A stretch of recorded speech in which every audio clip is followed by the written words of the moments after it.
என்ன ரெட் பூசா? இது சிட்டிது இல்லையே. This is Bora's touch. சிட்டிக்கு நான் கொடுக்குற additional programming, destruction program. So last ஒரு 2 வீக்ஸாகவே நம்ம எல்லா இடத்துலையுமே கேட்டுருக்க ஒரு விஷயம் என்ன அப்படின்னா ஆன்டி கிராவிட்டி, கூகுளோட ஆன்டி கிராவிட்டி, கூகுளோட ஆன்டி கிராவிட்டி. ஸோ இன்ஸ்டாலியாக இருக்கட்டும், இல்லை யூடியூப், ட்விட்டர், எல்லா இடத்துலையுமே எல்லாருமே பேசிகிட்டே இருக்கிற ஒரு விஷயம் என்ன அப்படின்னா கூகுளோட ஆன்டி கிராவிட்டி. ஸோ பேசிக்காகவே ஃபஸ்ட்டு கூகுள் ஒரு ப்ராடக்ட் லான்ச் பண்ணுறாங்க அப்படின்னா ஸோ பேசிக்காக எக்ஸ்பெக்டேஷன் கொஞ்சம் ஹையாகவே இருக்கும். ஏன்னா அவங்கக்கிட்ட already large amount of user data இருக்குது. ஸோ அதை யூஸ் பண்ணி மோஸ்ட்டாக R&D பண்ணி அந்த மாதிரி தான் ஒரு ப்ராடக்ட்டை லான்ச் பண்ணுவாங்க. ஏன்னா அதுக்கான அவைலபிலிட்டி அவங்கக்கிட்ட ஆல்ரெடி இருக்குது. ஸோ அந்த மாதிரி தான் ஒரு ப்ராடக்ட் அவங்க லான்ச் பண்ணுவாங்க. அதனால் எப்போவுமே வந்து கூகுள் மேலே ஒரு எக்ஸ்பெக்டேஷன் இருந்துகிட்டே இருக்கும். ஓகே, இப்போ இவ்வளோ பேர் இவ்வளோ ஹைப் கொடுக்குறாங்களே, ஸோ எப்படி இருக்குது இந்த ப்ராடக்ட் அப்படின்னு கேட்டிங்கன்னா, ஸோ ஆக்சுவலாக கூகுளோட ஆன்டிகிராவிட்டி யூஸ் பண்ணி நான் ஒரு வெப்சைட் க்ரியேட் பண்ணி பார்த்துருந்தேன். ஸோ கைஸ், ஆக்சுவலாக கூகுள் என்ன பண்ணியிருக்காங்கன்னு கேட்டிங்கன்னா, லிட்டரலாக வந்து கூகுள் க்ரேஸியான ஒரு விஷயத்தை பண்ணியிருக்காங்க. ஸோ அந்த வெப்சைட் க்ரியேஷனுக்கு எனக்கு எவ்வளோ டைம் எடுத்தது அப்படின்னா, ஸோ இது வந்து ரொம்ப பேசிக்கான வெப்சைட்டும் கிடையாது. ஆல்மோஸ்ட் கொஞ்சம் இந்த மாதிரி வெப்சைட்னு வச்சுக்கோங்களேன், ஒரு சம் பேஜஸ் இருக்கிற வெப்சைட் நான் க்ரியேட் பண்ணியிருந்தேன். ஸோ பட் நான் இன்டெப்த்தான டீட்டெயில்ஸ் இன்னும் நான் கொடுக்கல. பட் பேசிக்காக எனக்கு அவுட்லைன் இது எல்லாமே க்ரியேட் பண்ணி தேவையான விஷயங்கள் எல்லாமே இன்க்ளூட் பண்ணி க்ரியேட் பண்ணுறதுக்கு ஜஸ்ட்டு எனக்கு எவ்வளோ டைம் எடுத்ததுன்னா வெறும் 45 மினிட்ஸ் தான் எடுத்தது. மேக்ஸிமம் டைமே நான் சொல்கிறேன். ஸோ அதுவும் நம்ம போயிட்டு எதையும் பெருசாக வந்து கோடிங் கிடையாது, மிஷின் இன்ட்ராக்ஷன் எதுவுமே கிடையாது. ஜஸ்ட் நம்ம ஹியூமன் லாங்குவேஜில் நம்ம டைப் பண்ணால் போதும். அந்த டூல்லே இன்பில்ட்டாக ஜெமினி 3 Pro தான் இருக்குது. ஸோ அதுவே நம்மளோட தேவை என்ன அப்படின்றத அனலைஸ் பண்ணி ஸோ நீட்டாக அதுவே மெஷினுக்கு ஏற்ற மாதிரி கன்வெர்ட் பண்ணி பேக் எண்டில் கோட் எழுத ஸ்டார்ட் பண்ணுது. ஸோ ஆக்சுவலாக இதில் இன்னொரு விஷயம் என்ன அப்படின்னா, இதில் என்ன லாங்குவேஜ் யூஸ் பண்ணி நம்ம வெப்சைட் க்ரியேட் பண்ணணும் அப்படின்றது வரைக்கும் நம்ம எல்லாத்தையுமே கொடுக்கும். ஓகே, லிட்டரலாக இதோட ரிசல்ட் எல்லாமே போயிட்டு எனக்கு பயங்கர ஷாக்கிங்காக இருக்குது. ஸோ இந்தளவுக்கு ஒரு எவாலுவேஷன் வித்தின் 3 years 4 yearsக்குள்ளே ஸ்டார்ட் ஆகி ஏஐயோட எவாலுவேஷன் ஸ்டார்ட் ஆகி வித்தின் 3 to 4 yearsக்குள்ளே இவ்வளோ ஒரு ரிசல்ட்டை கொடுக்க முடியுமா அப்படின்ற மாதிரி பயங்கர ஒரு ஷாக்கிங்காக இருக்குது. ஓகே, நான் ஜஸ்ட் ஆன்டி கிராவிட்டி எப்படி டவுன்லோட் பண்ணுறது, தென் எப்படி யூஸ் பண்ணுறது அப்படி டெமோ எல்லாமே காமிக்கிறேன். தென் ஃபைனலாக அடுத்து என்ன எப்படி இது ஒர்க் ஆகுது அப்படின்றத பற்றி கண்டினியூ. ஸோ கைஸ், நான் ஃபஸ்ட்டு வந்து ஒரு டெம்ப்ளேட் மாதிரி க்ரியேட் பண்ணிக்கிறேன். கிரியேட் அ வெப்சைட் யூஸிங் React.js-ன்னு கொடுத்து வெப்சைட் நேம் என்ன, தென் என்னென்ன ப்ராடக்ட்ஸு. ஸோ இதை ஃபஸ்ட்டு டெக்ஸ்ட்டில் க்ரியேட் பண்ணிவிட்டு இதை ஜெமினியில் காப்பி பேஸ்ட் பண்ணுறேன்.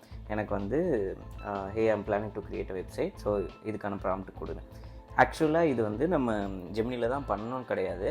ஆன்டிகிராவிட்லேயும் இன்பில்ட்டாக வந்து ஜெமினி 3 Pro தான் இருக்குது. ஸோ அதிலிருந்து பண்ணிக்கலாம். பட் ஜஸ்ட் நான் ஃபார்மேட்டிங்காக இதை யூஸ் பண்ணிக்கிட்டேன். ஸோ வந்து தென் நீங்கள் ஆன்டிகிராவிட்டி வந்துட்டு இதை காப்பி பேஸ்ட் பண்ணி ஜென்ரேட் கொடுத்தா போதும். ஆக்சுவலாக இன்ஸ்டாலேஷன் ஃபுட்டேஜ் வந்து மிஸ் ஆகிடுச்சு.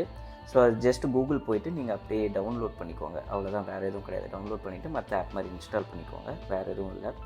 சரி, ஓகே. அப்படியே நம்ம காப்பி பண்ண டெக்ஸ்ட்டை பேஸ்ட் பண்ணிவிட்டு ஜஸ்ட் நான் ரன் கொடுத்தேன். ஓகே, ரன் கொடுத்தா ஃபஸ்ட்டு வந்து நமக்கு பிளானிங், எக்ஸிக்யூஷன் இது எல்லாமே இது பண்ணிவிட்டு அது ரன் ஆக ஆரம்பிக்கும். ஸோ இப்போ வாக் த்ரூலாம் காமிக்குது இல்லையா? ஸோ இதெல்லாமே ஜஸ்ட் இன்னொரு விண்டோவில் பிளானிங் காமிக்கும். ஸோ இதெல்லாமே நம்ம பார்த்துக்கலாம். அண்ட் ரைட் சைடு வந்து உங்களுக்கு தெரியுதில்ல, கோட் மூவ் ஆகுது, வந்து கோட் வந்து எழுத ஸ்டார்ட் பண்ணும். ஸோ அது என்னென்ன பண்ணுது அப்படின்ற ப்ராசஸ் வந்து நடந்துகிட்டே இருக்கும். தென் கொஞ்சம் இதெல்லாம் கேட்கும், பெர்மிஷன்லாம் கேட்கும். ஸோ அதை மட்டும் எல்லா டைமும் கொஞ்சம் பார்த்து அக்செப்ட் கொடுத்துக்கோங்க. தென் அதுவே ப்ரௌசருக்கும் போயிடும். ஸோ இப்போ ஃபார் எக்ஸாம்பிளுக்கு ஒரு இஷ்யூ வந்திருக்கா, அதுவே வந்து இது சரி பண்ண ஆரம்பிக்கும் பாருங்கள். ஸோ ஆட்டோமேட்டிக்காக இப்போ அதுவே வந்து இதுதான் இஷ்யூ அப்படின்ற மாதிரி ஃபைண்ட் அவுட் பண்ணிவிட்டு அதை ரிசால்வ் பண்ண ஸ்டார்ட் பண்ணுது. ஓகே, ரிசால்வ் பண்ண ஸ்டார்ட் பண்ணிவிட்டு இப்போ வெப்சைட்டை லோட் பண்ணோம். எல்லாமே அந்த ப்ராசஸ் என்னென்ன பண்ணுது அப்படின்னு நமக்கு ரைட் சைட் தெரியும். ஸோ அது என்ன நம்ம பார்த்துக்கலாம். மோஸ்ட்டாக நமக்கு அது புரியாது. ஸோ அப்படியே வெயிட் பண்ணி பார்ப்போம். ஸோ இனிஷியலைசேஷன் போயிட்டுருக்கு. ஸோ ஆல்மோஸ்ட் க்ரியேட் ஆகி முடிஞ்சிருச்சுன்னு நினைக்கிறேன். நமக்கு வந்து தெரியுதா, இங்கே ஹோஸ்ட் காமிச்சிட்ருக்கோம், நமக்கு இந்த ஹோஸ்ட்டில் தான் ரன் ஆகுது அப்படின்னு சொல்லிட்டு.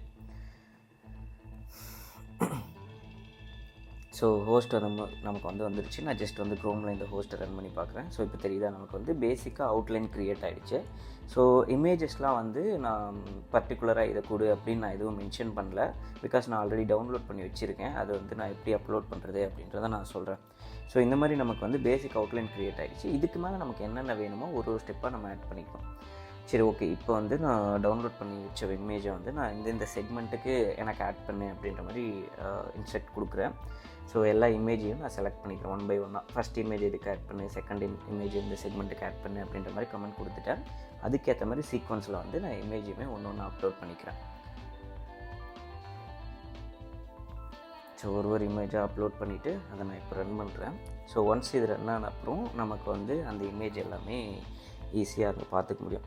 ஸோ எவ்வளோ குயிக்காக இது பண்ணுது அப்படின்னா எல்லா ப்ராசஸுமே ரொம்பலாம் டைம் எடுக்கவே மாட்டேங்குது. வித்தின் ஒரு 1 minute 2 minute முடிஞ்சிருது. சரி, இப்போ லோட் ஆகிட்டே இருக்குது. ஸோ ஒன்ஸ் லோட் ஆன அப்புறம் நம்ம பார்த்துக்க முடியும் எல்லா இமேஜுமே. பார்ப்போம் இது எப்படி எந்த அளவுக்கு ரிஃப்ளெக்ட் ஆகுது அப்படின்றது. சரி, தெரியுதா? நான் அப்லோட் பண்ண இமேஜ் இங்கே என்னென்ன இமேஜ்லாம் அப்லோட் பண்ணணும் அதை அப்படியே நம்ம ஈஸியாக அங்கே பார்த்துக்க முடியுது. அண்டு நான் வந்து இன்னொரு விண்டோ ஒன்று ஆட் பண்ணுறேன். இப்போ எம்டியாக இருக்குன்றதால add one window in main page where customer care enter their contact டீட்டெயில்ஸ்ன்ற மாதிரி ஒரு விண்டோ எனக்கு வேணும் அப்படின்ற மாதிரி கொடுக்குறேன். ஸோ அதுவும் ரன் ஆகிட்டுருக்கு. ஸோ அது வந்து ப்ரொசீட் கொடுக்குறேன். ஓகே பண்ணலாம் அப்படின்ற மாதிரி. ஸோ ப்ரொசீட் ஆகிட்டே இருக்குது. ஸோ இப்போ வந்து அகைன் நான் வெப்சைட்டுக்கு போயிட்டு பார்க்குறேன். இன்னும் ஆகலை. ஓகே, இன்னும் ரன் ஆகிட்டுருக்கு. ஸோ இந்த ப்ராசஸ் எல்லாமே வித்தின் ஒரு 2 minutes தான் மேக்ஸிமம் எடுக்குதுன்னு வச்சுக்கோங்களேன். கொஞ்சம் லோட் ஆனாலுமே மேக்ஸிமம் 3 to 5 minutes கூட எனக்கு இது வரைக்கும் ஒரு மாடிஃபிகேஷனுக்கு டைம் எடுக்கல.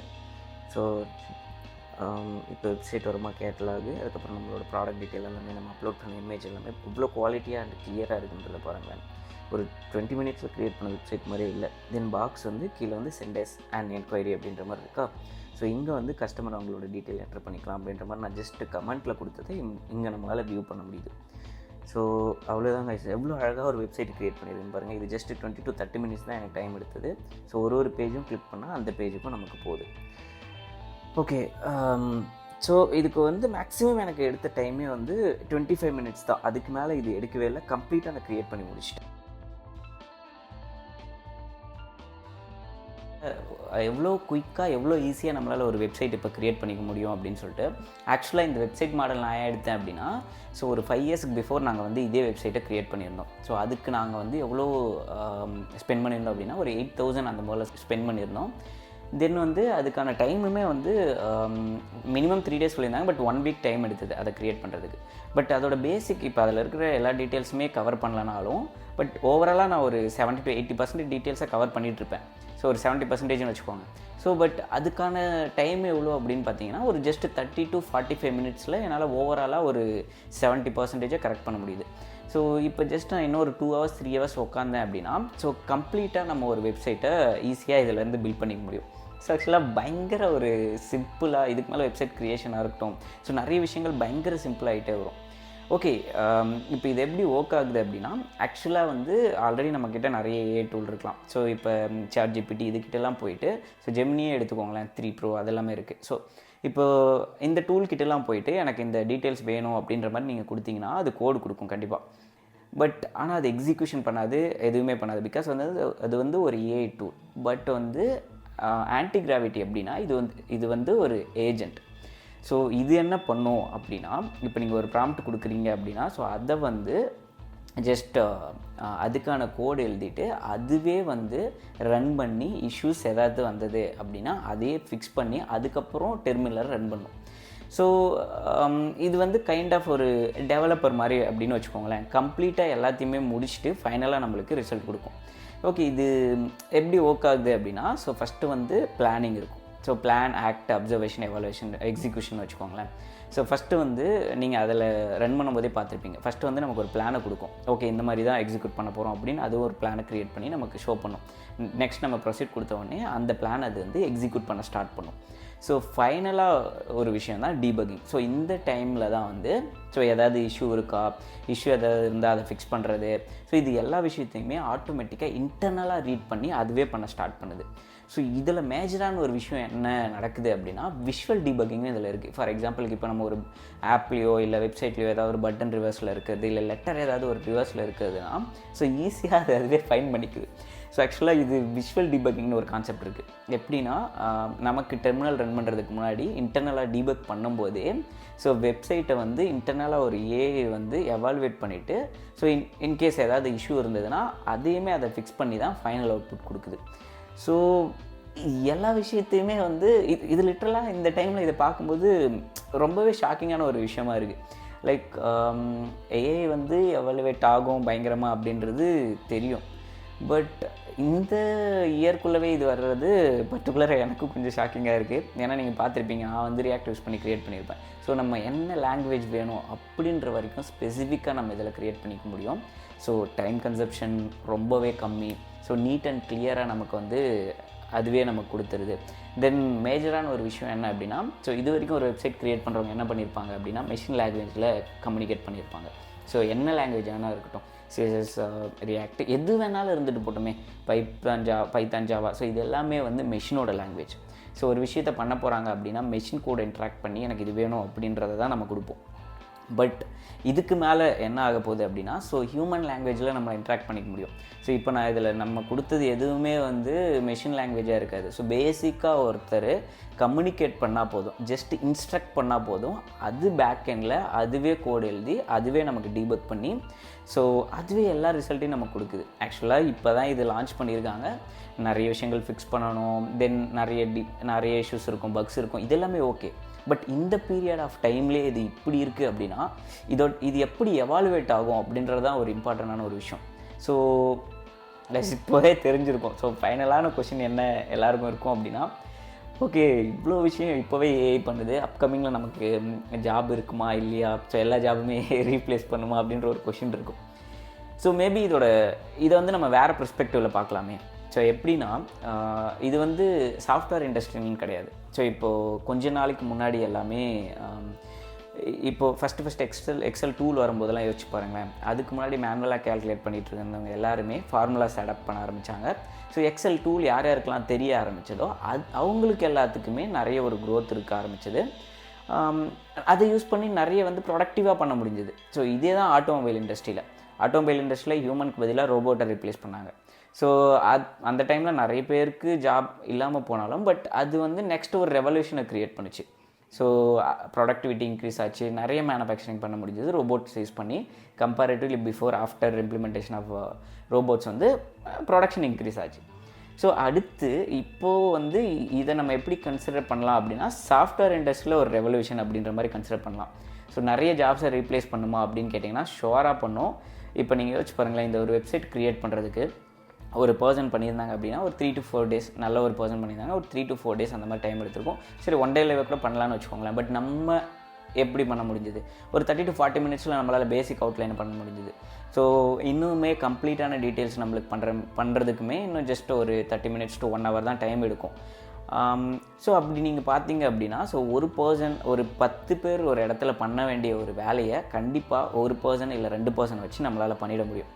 ஸோ பட் இது எப்படி நம்ம கன்சிடர் பண்ணலாம் அப்படின்னா, ஸோ சாஃப்ட்வேர் இண்டஸ்ட்ரி மேபி இது ஒரு நெக்ஸ்ட் ஒரு ரெவல்யூஷன் அப்படின்ற மாதிரி கன்சிடர் பண்ணிவிட்டு அது கூட நம்ம எப்படி அடாப்ட் ஆகிறது அப்படின்னு பார்த்தா பெட்டர். பிகாஸ் வந்து இது நிறைய ஜாபை ரீப்ளேஸ் பண்ணிவிடுமோ, ஃப்யூச்சரில் நமக்கு ஜாப் இருக்காதோ அப்படின்னு யோசித்து பயப்படுறதால எதுவுமே ஆக போகிறதில்ல. பிகாஸ் இதை நம்ம ஸ்டாப் பண்ணலாம் முடியாது. ஸோ என்ன ஒரு விஷயம் நம்மளால் பண்ண முடியும் அப்படின்னா, ஸோ அந்த ரெவல்யூஷனுக்கு ஏற்ற மாதிரியோ ஒரு ரெவல்யூஷன் க்ரியேட் ஆகுது அப்படின்னா அதுக்கேற்ற மாதிரி நம்மளை அடாப்ட் வேணால் நம்ம பண்ணிக்க முடியும். ஸோ இப்போலேருந்து நிறைய டூல்ஸை லேர்ன் பண்ணுறதுலேருந்து ஸோ அந்த மாதிரி நிறைய விஷயங்கள் நம்ம இப்போலேருந்து ஸ்டார்ட் பண்ணால் மேபி இன் ஃப்யூச்சரில் நமக்கு பெட்டராக ஹெல்ப்ஃபுல்லாக இருக்கும். ஸோ நம்மவுமே வந்து கொஞ்சம் ப்ரொடக்டிவாக பண்ணலாம். ஸோ நிறைய விஷயங்கள் சேஞ்ச் ஆக ஆரம்பிக்கும். இதுக்கப்புறம் நீங்கள் யோசிச்சு பாருங்களேன், ஸோ ஒரு வெப்சைட் க்ரியேட் பண்ணுறதுன்றது ரொம்ப ஈஸியான ஒரு விஷயமாக மாறும். ஸோ நிறைய ஸ்மால் பிஸ்னஸஸ் க்ரோ ஆக ஆரம்பிக்கும். ஸோ வெப்சைட் இல்லாத பிஸ்னஸ் எல்லாமே மோஸ்ட்டாக வெப்சைட்டை நோக்கி போக ஆரம்பிப்பாங்க. இதுக்கான எல்லா வெப்சைட்ஸுமே இப்போ ஆஃப்லைன் ஷாப்பில் இருக்கவங்க எல்லாருமே வெப்சைட்ஸை நோக்கி போக ஆரம்பிப்பாங்க. ஸோ இந்த மாதிரி அடுத்த ஜென்ரேஷனுக்கான ஒரு ரெவல்யூஷன் க்ரியேட் ஆக ஆரம்பிக்கும் இதுக்கப்புறம். ஸோ ஓகே, இந்த மாதிரி ஒரு பாசிட்டிவான விஷயமா பார்த்து அதுக்கேற்ற மாதிரி நம்ம அடாப்ட் பண்ண ஸ்டார்ட் பண்ணால் மேபி ரொம்ப பெட்டரான ஒரு ஆப்பர்ச்சுனிட்டி எல்லாத்துக்குமே இருக்கும்னு நினைக்கிறேன். Let's hope for the best. Okay guys, அவ்வளோதான் இந்த வீடியோ. ஸோ இந்த வீடியோ உங்களுக்கு பிடிச்சிருக்கும் அப்படின்னு நம்புகிறேன். ஸோ இந்த மாதிரி நிறைய இன்ஃபர்மேட்டிவான வீடியோ பார்க்குறதுக்கு, ஏன்னா இது வந்து நம்ம சும்மா போடுற வீடியோ அப்படிலாம் கிடையாது. ஒரு வீடியோ நாங்கள் யோசிச்சு இந்த கண்டென்ட் போட்டால் யூஸ்ஃபுல்லாக இருக்குமா அப்படி யோசிச்சு தான் நாங்கள் வீடியோ க்ரியேட் பண்ணிகிட்ருக்கோம். ஸோ இந்த மாதிரி நிறைய இன்ஃபர்மேட்டிவான கண்டென்ட் பார்க்குறதுக்கு சேட் டாட்ஸ் மறக்காமல் சப்ஸ்கிரைப் பண்ணுங்கள்.